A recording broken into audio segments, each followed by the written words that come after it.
साथियों, सरकारी मुलाजमीन के खिलाफ अगर कार्रवाइयाँ हों, बदनवानी के मामलात हों, करप्शन के केसेस हों, तो उनके खिलाफ मजाज अथॉरिटी कौन है, कॉम्पिटेंट अथॉरिटी कौन है, कैसे कार्रवाई करें और किसके पास क्या इख्तियारात हैं। ये मामला एक काफ़ी वक्त से सुर्खियों में था और बात अब मुख्तलिफ स्टेट्स और यूनियन टेरिटरीज़ के एम्प्लॉयज़ की, जो स्टेट गवर्नमेंट के एम्प्लॉयज़ नहीं बल्कि सेंट्रल गवर्नमेंट के एम्प्लॉयज़ हैं, उनकी बात पहुँची थी केंद्र सरकार तक।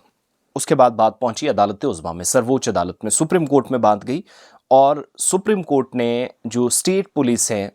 उसको एक बड़ी राहत दी है मुलाजमीन के खिलाफ कार्रवाई के हकदार के बताकर। और इस फैसले के मुताबिक जो सुप्रीम कोर्ट ने फैसला सुनाया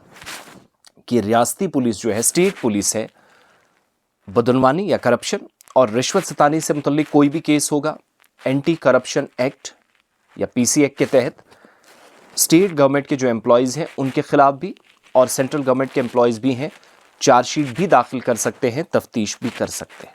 एक बात, मरकजी मुलाजमीन हो, सरकारी मुलाजमीन स्टेट के हों, सबके खिलाफ पुलिस काम कर सकती है। अदालत ने वाज़ेह किया कि किसी मरकजी मुलाजिम के खिलाफ मुकदमा दर्ज करने या केस फाइल करने से पहले स्टेट पुलिस को सीबीआई से पेशगी इजाज़त लेने की ज़रूरत बिल्कुल भी नहीं है।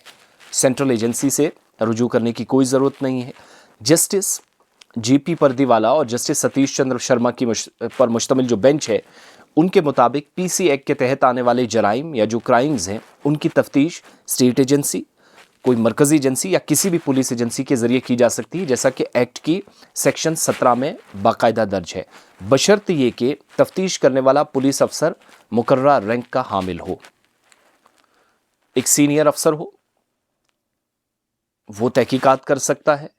निचले लेवल पे ज़्यादा आप नहीं जा सकते, लेकिन सीबीआई से, किसी मरकज़ी एजेंसी से, जम्मू कश्मीर पुलिस मान ले, कल कोई दिल्ली पुलिस, उत्तर प्रदेश पुलिस किसी बदनवानी के केस में किसी सेंट्रल गवर्नमेंट एम्प्लॉय के खिलाफ कार्रवाई करती है तो एजेंसी से एटलीस्ट पूछने की ज़रूरत नहीं है।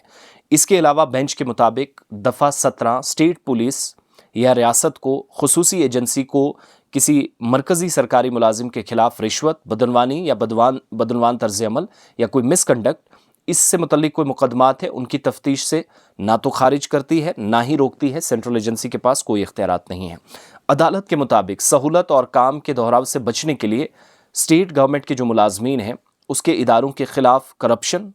और रिश्वत सतानी के जो मुकदमात हैं, इनकी तफ्तीश आमतौर पर मरकज़ी तफ्तीशी ब्यूरो यानी सीबीआई के सुपुर्द की जाती है, जबकि रियासती हुकूमत और इसके इदारों के जो मुलाजमीन हैं उनके खिलाफ ऐसे मुकदमात की जांच के लिए स्टेट की एंटी करप्शन ब्यूरो या एसीबी जिम्मेदार होती है। बेंच के मुताबिक पीसी एक्ट के तहत जराइम काबिल दस्तअंदाजी पुलिस, कॉग्निजेंसिबल जिसको आप कहते हैं, इससे हैं, इसलिए स्टेट पुलिस भी इनकी तफ्तीश कर सकती है, कहीं पर कोई रुकावट नहीं है। तो वो रास्ता अदालत ने साफ कर दिया है कि सेंट्रल गवर्नमेंट का एम्प्लॉय है, एजेंसी से पूछने की ज़रूरत पड़ेगी, वहाँ से नोट मिलेगा, ग्रीन सिग्नल मिलने के बाद स्टेट पुलिस तहकीकात करेगी। अदालत के मुताबिक आर्टिकल 17 इस बात की इजाज़त देता है